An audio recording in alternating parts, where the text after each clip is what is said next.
வாழ்வியல் கற்போம் நண்பர்களுக்கு வணக்கம். இன்று வாழ்வியல் பகுதியில் நாம் பார்க்கவிருக்கும் தலைப்பு தாகம் தீர்த்த தவம். இது மாறனின் தவமாகும். பைம்பொழில் கிராமம் ஒரு காலத்தில் பெயருக்கேற்ப பச்சை பசேல் என பொலிவுடன் இருந்த ஊர். ஆனால் இன்று வானம் பார்த்த பூமியாக தாகத்தில் தவித்துக் கொண்டிருந்தது. 80 வயதை கடந்த பொன்னையா தாத்தா தன் வீட்டின் முன் இருந்த காய்ந்த வேப்ப மரத்தின் அடியில் அமர்ந்திருந்தார். அவரது கண்கள் கலங்கியிருந்தன. அருகில் அந்த பேரன் வந்தான். தாத்தாவின் கைகளை பற்றி கொண்டான். ஏன் தாத்தா அலறீங்க என்று மெல்லக் கேட்டான். தாத்தா பெருமூச்சு விட்டார். இது வெறும் மரம் இல்ல மாறா, உன் அப்பாவை தொட்டில் கட்டி ஆட்டின மரம். எங்க அம்மா இதை பெத்த பிள்ளை மாதிரி வளர்த்தாங்க. ஆனா இன்னைக்கு தண்ணி இல்லாம இது பட்டு போய் நிக்கிறத பார்க்கும்போது என் உயிரே போற மாதிரி இருக்குடா. மாறன் அந்த மரத்தை தடவி பார்த்தான். அதன் பட்டை வறண்டு போயிருந்தது. ஏன் தாத்தா மழை பெய்ய மாட்டேங்குது? தாத்தா மாறனின் தலையை வருடினார்.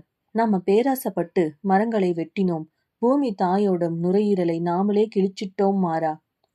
மரம் இருந்தாதான் மேகம் இறங்கி வரும், மரம் வளர்த்தாதான் மழை கிடைக்கும்னு அன்னைக்கே பெரியவங்க சொன்னாங்க. நாங்க கேட்கல. அதோட பலனை இப்ப அனுபவிக்கிறோம். தாத்தாவின் கண்களில் தெரிந்த வலி மாறனை என்னவோ செய்தது. அன்று இரவு அவன் தூங்கவில்லை. என் தாத்தா சந்தோஷப்படணும்னா பைம்பொழில் திரும்பவும் பழைய மாதிரி மாறணும் என்று தனக்குள் சொல்லிக் கொண்டான். மறுநாள் காலை தன் சேமிப்பு பெட்டியில் இருந்த பணத்தை எடுத்துக்கொண்டு ஒரு வேப்பங்கன்றையும் ஒரு ஆலங்கன்றையும் வாங்கி வந்தான்.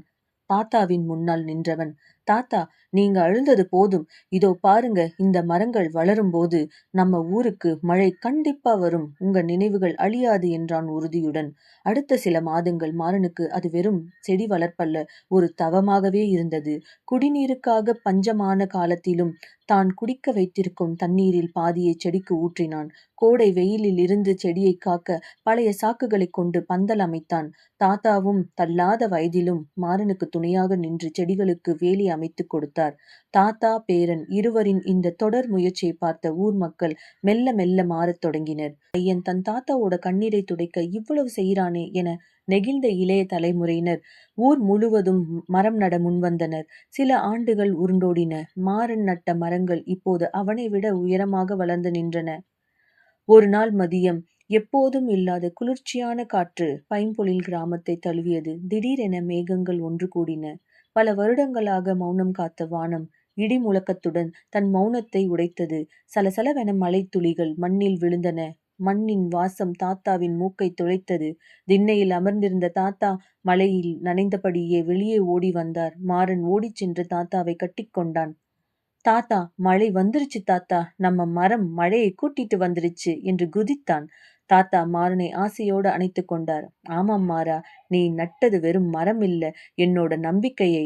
மரம் வளர்த்தா மழை வரும்னு இன்னைக்கு இந்த ஊருக்கே புரிய வச்சிட்டான் என் ராசா என்ற ஆனந்த கண்ணீர் வடித்தார். பைம்பொழில் கிராமம் மீண்டும் தன் பெயருக்கேற்றாற் போல பச்சை பசேலென மாறத் தொடங்கியது.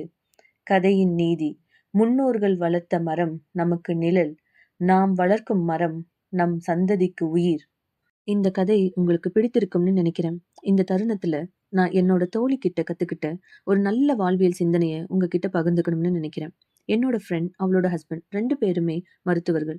அவங்களோட குழந்தைகளுக்கு ஒவ்வொரு பிறந்த நாளுக்கும் கோவிலுக்கு போறாங்களோ இல்லையோ, மறக்காம மரக்கன்றுகளை அந்த குழந்தையின் கையால் நட்டு வைத்து அதை தன் குழந்தைகள் போல் பார்த்து கொள்கின்றனர்.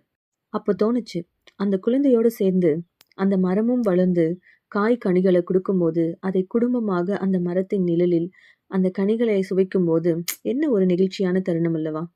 அவர்களை பார்த்து நான் கற்றுக்கொண்டது போல் ஒவ்வொரு வீடும் கற்றுக்கொண்டால் நாம் சுவாசிக்கும் காற்றும் சுத்தமாகும், நம் சந்ததியின் எதிர்காலமும் நலமுடனும் வளமுடனும் இருக்கும் அல்லவா? சிந்திப்போம், செயல்படுவோம். மேலும் ஒரு நல்ல வாழ்வியல் சிந்தனையுடன் உங்களை மீண்டும் சந்திக்கிறேன். உங்கள் அன்பிற்கும் ஆதரவிற்கும் பொன்னான நேரத்திற்கும் நன்றி, நன்றி, நன்றி.